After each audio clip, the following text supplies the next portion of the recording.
কখনো শোনেন আপনারা যে আল্লাহর দ্বীন প্রতিষ্ঠিত করার জন্য, আল্লাহর দ্বীন দুনিয়াতে কায়েম করার জন্য নিজেদের জীবনকে দিতে হবে? কে কে রাজি আছেন? জোরে হাত তুলে দেখাই দিই। আল্লাহু আকবার, নারায়ে তাকবীর, নারায়ে তাকবীর। নাস্তিকতা নিপাত যাক, দ্বীন ইসলাম জিন্দাবাদ। নাস্তিকতা নিপাত যাক, দ্বীন ইসলাম জিন্দাবাদ। কোটি প্রাণে একই আওয়াজ, খোদাদ্রোহী ছাড় পাবে না, এই বাংলায় ঠাঁই হবে না। মুসলমানরা জেগেছে আজ। কথা বলেন ঠিক কি ঠিক না?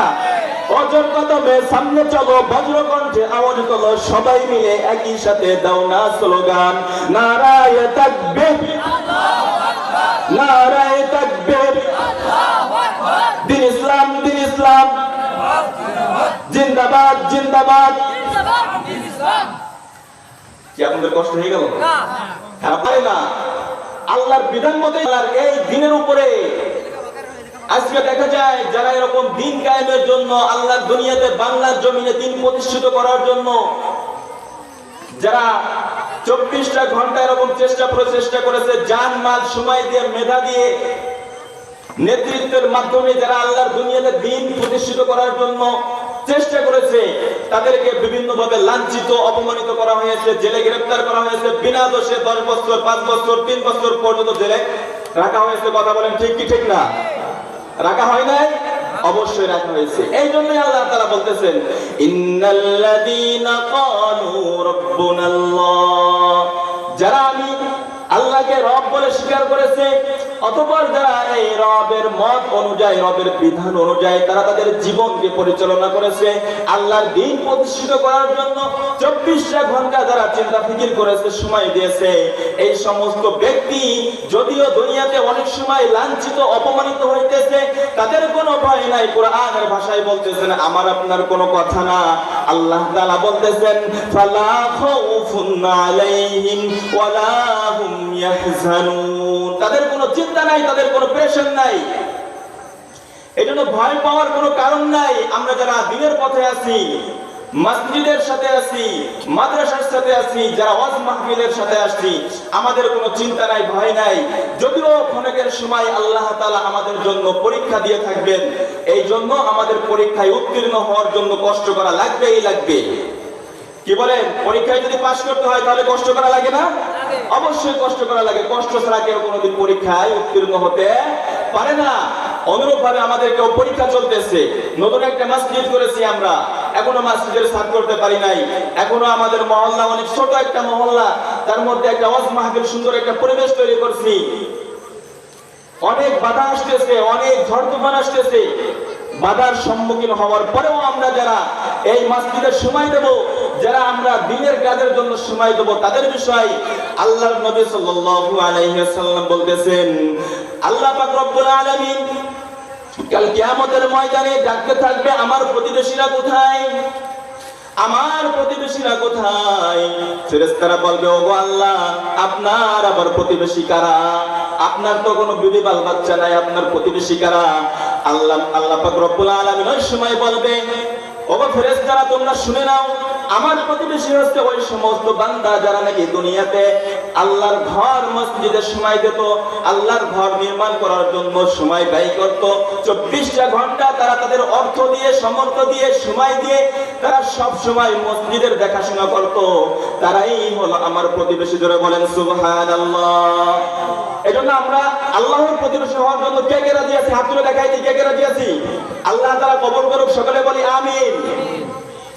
আল্লাহর নবী সাল্লাল্লাহু আলাইহি ওয়াসাল্লাম বলতেছেন, সাবাতুন ইউদিল্লুহুমুল্লাহু ফি যিল্লিহি ইয়াওমা লা যিল্লুহু, কিয়ামতের ময়দানে যখন নাকি আমার আপনার মাথার কোন কোন রিওয়ায়াতের মধ্যে পাওয়া যায় 1 হাত উপরে সূর্য থাকবে, আবার কোন কোন বর্ণনার মাধ্যমে পাওয়া যায় সূর্য থাকবে 1 বিঘা উপরে, আবার কোন কোন বর্ণনার মাধ্যমে পাওয়া যায় সূর্য থাকবে 4 আঙ্গুল উপরে। এমত অবস্থায় সারা পৃথিবীতে কোনো ছায়া থাকবে না, শুধুমাত্র আল্লাহর আরশে কুরসির ছায়া ব্যতীত।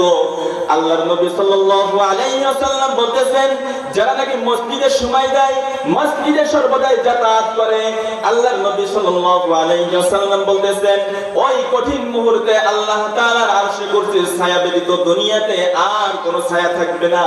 এমত অবস্থায় আল্লাহ আল্লাহ তাআলা 7 শ্রেণীর মানুষকে ওই আরশে কুরসির নিচে ছায়া দিবেন। তার মধ্যে একজন হলো যারা মসজিদে সময় দেয়। জোরে বলেন আল্লাহু আকবার। আল্লাহর নবী সাল্লাল্লাহু আলাইহি ওয়াসাল্লাম বলতেছেন, ওয়া রাজুলুন কলবুহু মুআল্লাকুন বিল মাসাজিদ। এই 7 শ্রেণীর মধ্য থেকে এক শ্রেণীর মানুষ হলো যারা নাকি আল্লাহর ঘর মসজিদের সাথে সর্ব অবস্থায় তাদের অন্তর ঝুলন্ত থাকে। জোরে বলেন সুবহানাল্লাহ। এই জন্য মসজিদের সাথে সম্পর্ক রাখার জন্য কে কে রাজি আছে হাত তুলে দেখাই দিয়ে জোরে বলেন আল্লাহু আকবার। নারায়ে তাকবীর। আল্লাহ তাআলা আমাদের সকলকে কবুল করুক, সকলে বলি আমিন। এই যে একটা মাজলিস, এই যে একটা সুন্দর একটা পরিবেশ তৈরি হয়েছে, এই মাজলিস যদিও আজকে আমাদের সামান্য চামড়ার চক্ষুর দ্বারা আমি আপনি দেখতে পারতেছি, এটা আমাদের বেন্দাচর দক্ষিণ পাড়া খালের মাথা মসজিদের একটা মাঠ, কিন্তু হাদিসের ভাষায় আল্লাহর নবী সাল্লাল্লাহু আলাইহি ওয়াসাল্লাম বলতেছেন, লা ইয়াকুদু কওমুন يذكرون الله إلا حفتهم الملائكة وغشيتهم الرحمة ونزلت عليهم السكينة وذكرهم الله في من عنده। আল্লাহর নবী সাল্লাল্লাহু আলাইহি ওয়াসাল্লাম বলতেছেন, যদিও আমরা দেখতে পারতেছি এটা সাধারণ একটা দুনিয়ার একটা মাঠ, কিন্তু দয়ার নবী সাল্লাল্লাহু আলাইহি ওয়াসাল্লামের হাদিসের মতে আজকে এই মাঠ আর মাঠ নাই, এই মাঠ আজকে জান্নাতের বাগানে পরিচিত হয়ে গেছে। জোরে বলেন সুবহানাল্লাহ। জান্নাতের বাগানে পরিণত হয়ে গেছে, এটা জান্নাতের বাগান হয়ে গেছে। এই জান্নাতের বাগান, এই মাজলিসের কত দাম বলতেছে, যখন কোন ব্যক্তি এরকম দিনের মাজলিসে আসে, দিনের কথা শোনার জন্য আসে, সে যদি ওই কথার উপরে আমল নাও করে থাকে, শুধুমাত্র দিনে মাসআলা শোনার জন্য, আল্লাহ পাক রব্বুল আলামিন ওই ব্যক্তিকে একটা বছর নফল নামাজ, একটা বছর নফল রোজা রাখার মতন সওয়াব দান করেন। জোরে বলেন সুবহানাল্লাহ। আমল না করলে, যদি আমল করেন তাহলে তো দ্বিগুণ সওয়াব। আমল না করেই শুধুমাত্র দিনে মাসআলা, দিনে কথা শোনার জন্য আল্লাহ তাআলা একটা মাসলা শিক্ষা করার জন্য, একটা মাসলার অধ্যায় জানার জন্য আল্লাহ তাআলা দীর্ঘ একটা বছর নফল রোজা রাখলে যেই পরিমাণ সওয়াব হয়, সেই পরিমাণ সওয়াব আমার আপনার আমলনামায় দান করবেন। জোরে বলেন সুবহানাল্লাহ।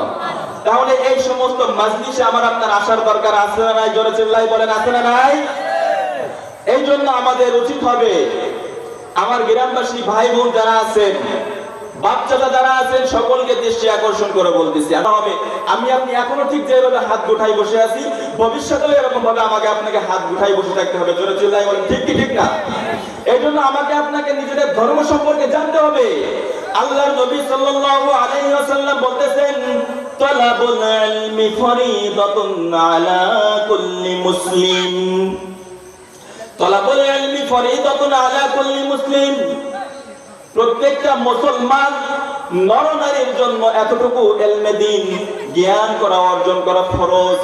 যতটুকু জ্ঞান দ্বারা সে দুনিয়াতে হালাল হারাম যাচাই বাছাই করে নিজের জীবনকে পরিচালনা করতে পারে, এতটুকু জ্ঞান অর্জন করা প্রত্যেকটা মুসলমান নরনারীর উপরে ফরজ।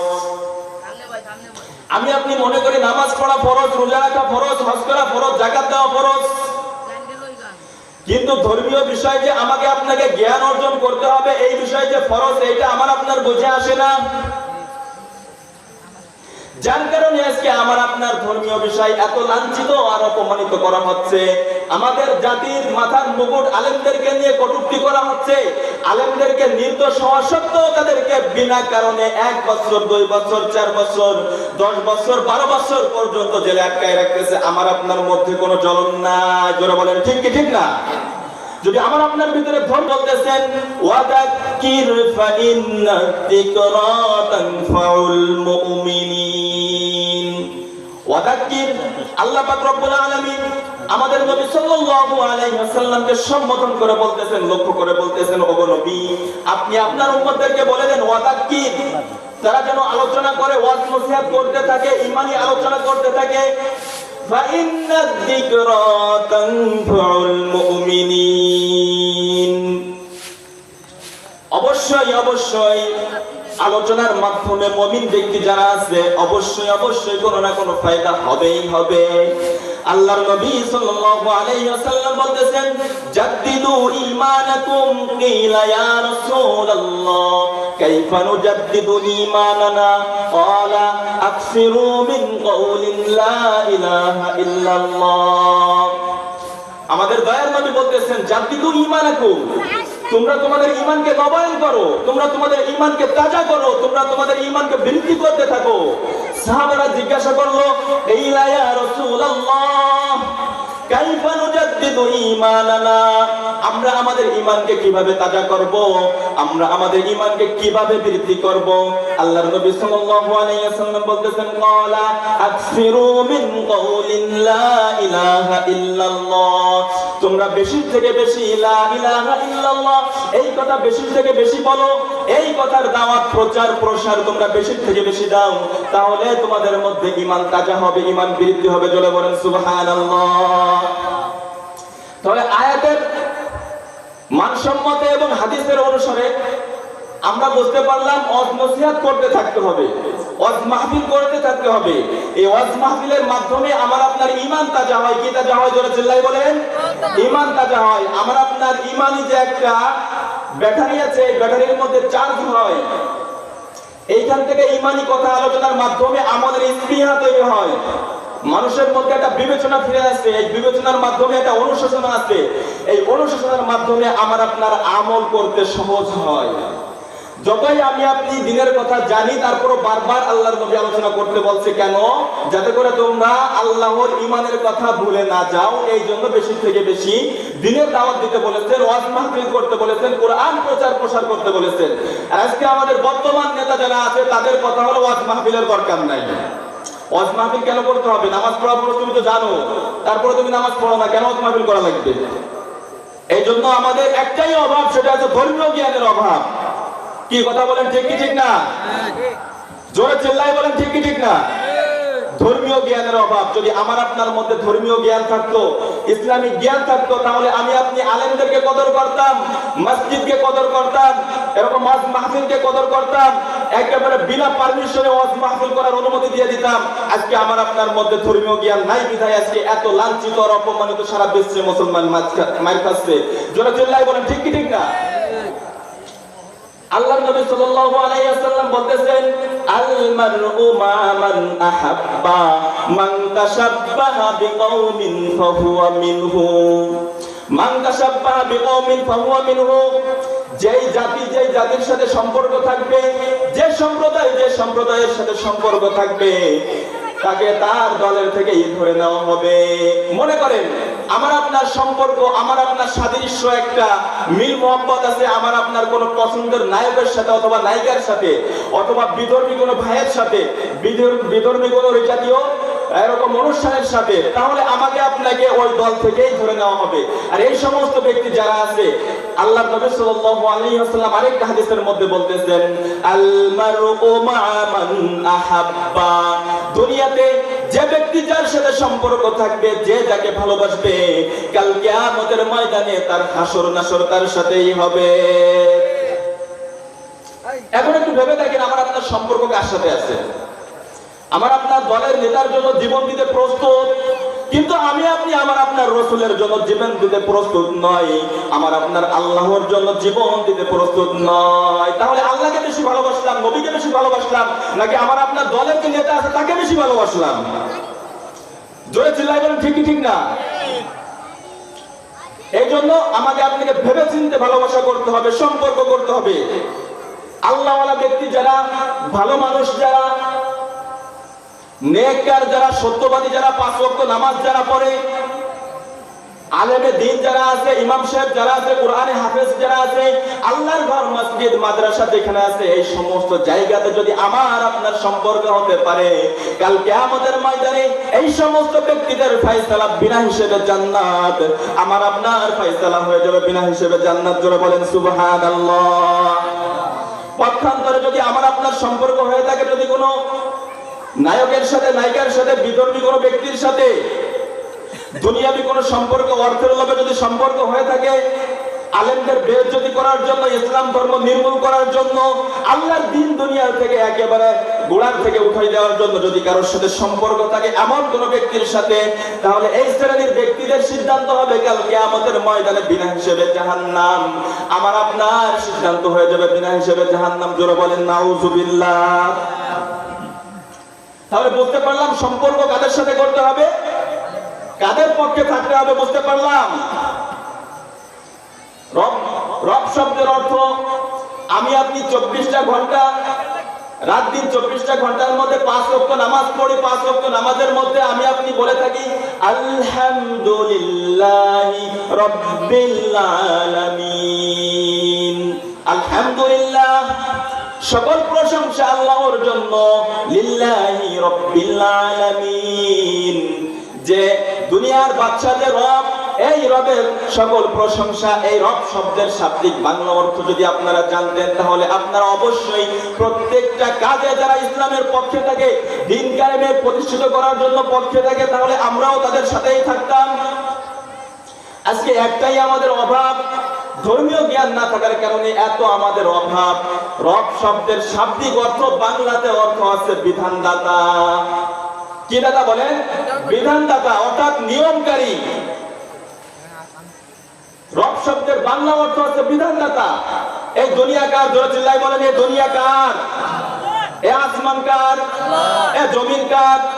এই আল্লাহর জমিন, আল্লাহর দুনিয়াতে, আল্লাহর আসমানে কার বিধান চলবে? জোরে চিল্লায় বলেন আল্লাহর বিধান চলবে। একমাত্র আল্লাহর বিধান ছাড়া দুনিয়াতে অন্য কোনো বিধান চলতে হবে।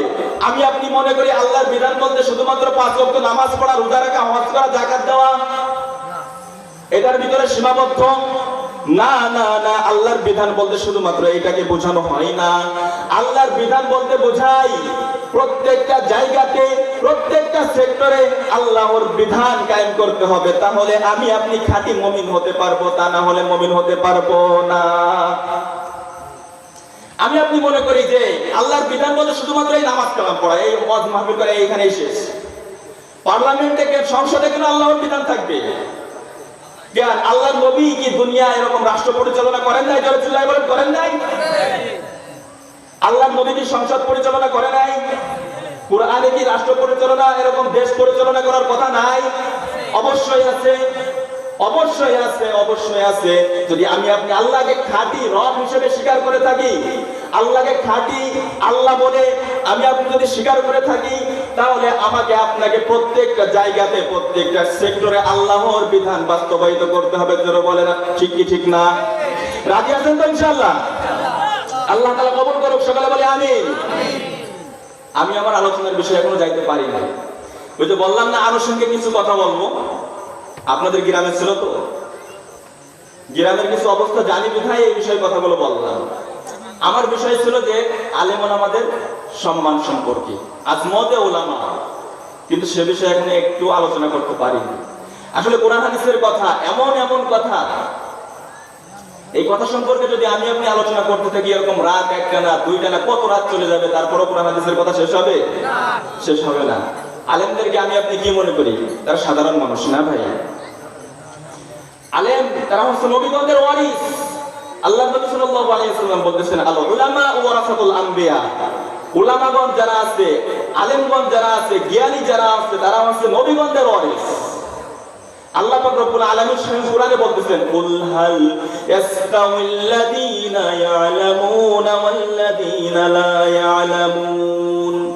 নবীকে সম্বোধন করে আল্লাহ তাআলা বলতেছেন নবী আপনি বলে দেন যারা জানে আর যারা জানে না, যারা জ্ঞানী আর যারা জ্ঞানী না, তারা কখনোই এক হতে পারে না। আসমান জমিন তফাৎ।